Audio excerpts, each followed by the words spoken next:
Welcome to a new edition of the Neon Jazz interview series with cellist George Crotty. He reached out to the show about his new 2024 CD, Inner Nature, due out on April 1, 2024. His new project evokes a lush cello garden abloom with cross-pollinators of Baroque, Celtic, and contemporary sounds that open the heart of the listener. He is a product of the Berklee College of Music, and he's had quite a journey with a lot more in store. Enjoy. George, nice to meet you.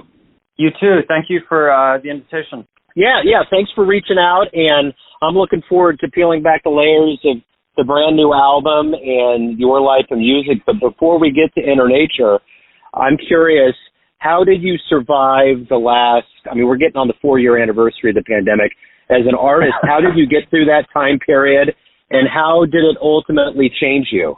That's a great question. I guess what I'd like to share is composition is actually something that's really carried me in a multi-sided way. I have been a cellist for a majority of my life, but the advantage, the silver lining in the pandemic was the time to really spend with music in a sense of practice and a sense of study and analysis and appreciation. I was doing a lot of recording work, and beyond that, it gave me a toolbox and an opportunity in a studio environment to create a lot of music and to listen to a lot of music in a new way, or maybe in the way that many of us came to grow into this profession or build that sense of awe in the real sense of the word, reviewing material by my heroes and really coming full circle. This doesn't really have anything to do directly with my own career, but I left the conventional path for the cello from a conservatory standpoint and really coming to return to the music I grew up with, like the Bach cello suites, for example, many people might know, and to really get to know J.S. Bach as a composer, not just as a cellist, returning to the material with fresh ears and analyzing the music and getting inside it in a different way. The more obvious part of composition is to be creating music, and the silence and some opportunity I got to spend in more green, natural parts of the country also really helped with that. And this Inner Nature EP is something that came out of that time.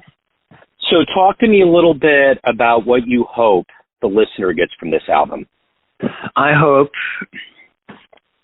anyone listening to this Inner Nature EP will take the opportunity to really stop and be present in the biggest sense. This very short and sweet, the pun might not translate so well to to radio, but this very short, intricate studio creation is really meaning to convey very powerful emotional experiences I had. And I guess opening one's heart or kind of going to your happy place is what I would like people to experience listening to this, because my process of writing and creating this music for people was done from that place for me. So speaking of that happy place, how did this journey into the music begin for you? How did it happen? Like I said, there's kind of a sense of quiet, and I'm grateful for an opportunity in nature that I had. And the title came to me later, but titling the piece Inner Nature was that sense of almost a reset, getting to live out in the trees for a little while. And I think a lot of this music really came to me on its own. The tropes of modernity and electricity were kind of washed away and reset, and feeling this sense of real kind of presence and feeling like a clean page almost at different moments. These melodies that I turned into the music we can hear now really presented themselves on their own. And I think that was my responsibility to receive them and transmit it and make something out of the ideas. So ultimately, in the very beginning of your life, where were you born and raised, and how did you begin picking up an instrument and getting interested in it? I was born and raised in Toronto, Canada. And I'm a dual citizen. My mom's from California. And there was a little bit of family back and forth. My earliest memories are in Los Angeles, and I was so young at the age of 4, I don't clearly remember this in my own life. But my best friend at the time played the cello, and we're actually still in touch. We both live in New York City now, and I wouldn't drop it. As you know, from the age of like 4 until 6, I begged my parents, and there is legacy of music and art in the family, so they kind of knew what to do with me. And eventually, they found me a Suzuki cello teacher outside Toronto, and that was 2001. I really don't know what I would be doing with myself otherwise. I went to a vocational music school, and then I studied at Berklee College of Music in Boston. So my whole life has really been inside music, focused on the cello, but a journey into different worlds of music besides that. It's not been easy. I'll say many people who study performance art could generally relate to that. But specifically, many orchestral instruments are in a real time of reckoning in terms of relevance to the general population, or appreciation, I might say. There's kind of a cultural disconnection that I think at its core has become a social class issue, which is unfortunate. But beyond that, people can't really connect to the art. And out of touch with this, conservatories are training people for jobs that no longer exist. Opera houses are closing, and it's a shame, but we're a service industry, and we need to create art for people. We don't make art for ourselves and for our colleagues, I don't think. And while this idea I'm riffing on is not what the 18-year-old George had in mind when he wanted to go to jazz school, I went for very creative and emotional reasons. I didn't really connect to classical music at the time, and it turns out it was the way it was taught. I didn't feel safe and empowered in that institutional environment. And I've come later to really connect and appreciate that music on its own. But it was a creative intuition that took me where it has, and I think the advantage of that is I've gotten to really travel to different musical worlds all over and find a way to understand a community or people through the music, and find ways, things we have in common through it, and also really create something that's relevant to people in the 21st century who don't love talking about J.S. Bach or film scores or traditional Irish music, but still offering something that is immediately accessible and enjoyable, which I think is our responsibility as artists, to bring people together, to teach us about ourselves, and to be present and to vibrate and resonate together. So what was the first live show that you saw that really blew you away, that made you think that you wanted to be a performer one day, or really moved you? There's a few. Truly the earliest memories, even if they're not the most actually crystalline. Two that come to mind are a Canadian fiddler named Ashley McIsaac, who is quite outside the box and eccentric and almost a bit of a rock and roller, an East Coaster who had that kind of fire and energy and permission to just kind of be a badass and to be playful. And I think that when I was a young boy playing in an orchestra, he was everything that I wanted to be, but didn't know how to be.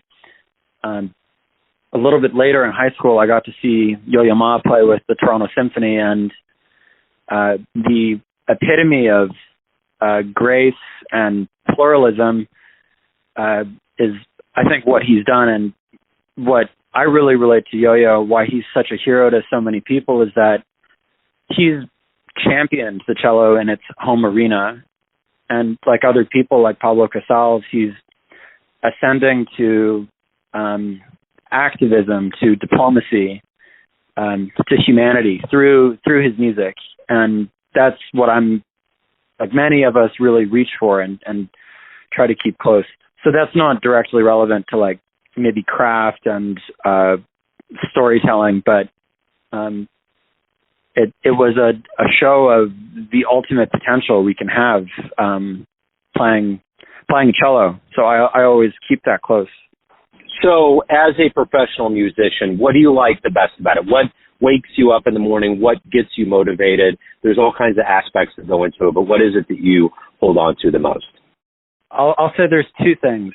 The most present is the sound itself. And I do have moments where I'm practicing anything and I really stop and am moved by, wow, this is a beautiful instrument. I love the sound of this thing.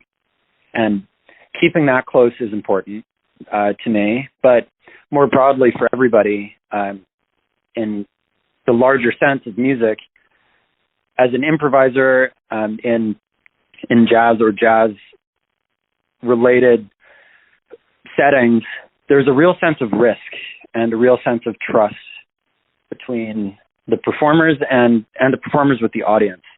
And that's something that I really feed off of. And it's not even so much about, what licks am I going to get into my solo, or just this vulnerability that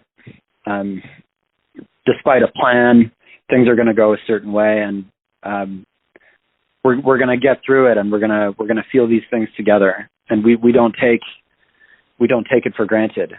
And that kind of openness and excitement and curiosity is what I like to keep close, as well as a performer and an improviser.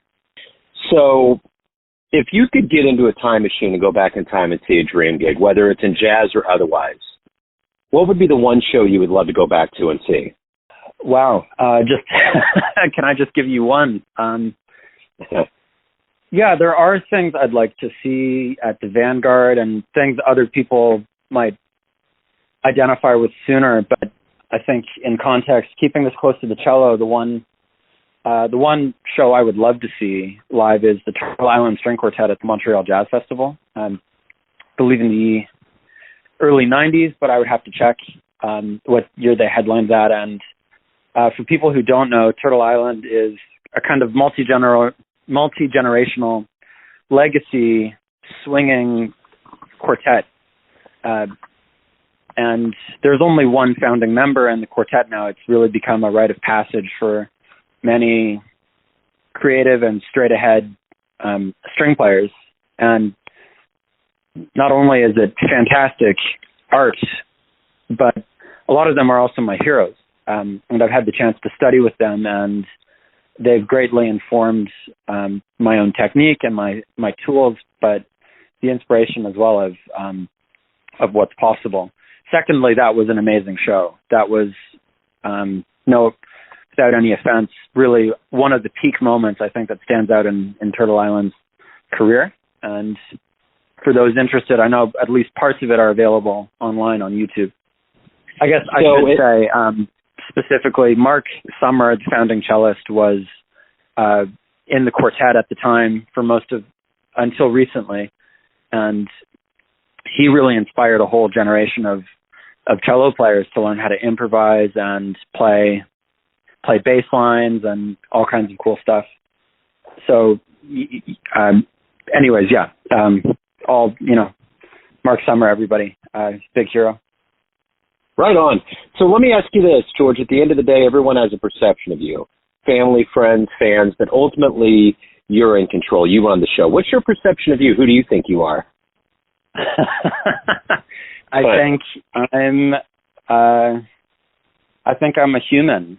I think I'm a sensitive human who loves culture and languages and cooking parties and playing music with people. I think I'm someone who's really curious and in touch with traditions, especially my own heritage, and really exploring and appreciating that and finding ways to share it with people in a way that's relevant and accessible to them. So, George, if anyone wants to pick up the new album, find out about live performances, anything else about your world, where's the best place to go? I would send everybody to georgecrotty.com to check out Inner Nature and other cello music. Right on. George, this has been great. Thank you again for reaching out to the show. Thanks for taking a minute out. I really appreciate it. Best of luck with everything. My pleasure, Joe. Thank you so much. Thanks for listening and tuning in to another Neon Jazz interview, where we give you a bit of insight into the finest players and minds in Boston, New York City, Kansas City, and spots all over the world, giving fans all that jazz. Thanks to George for reaching out to the show and for his story. If you want to hear more Neon Jazz interviews, you can find us on Spotify and Apple Podcasts. Subscribe to us at YouTube, and for everything Neon Jazz, go to theneonjazz.blogspot.com. Until next time, enjoy the jazz, my friends.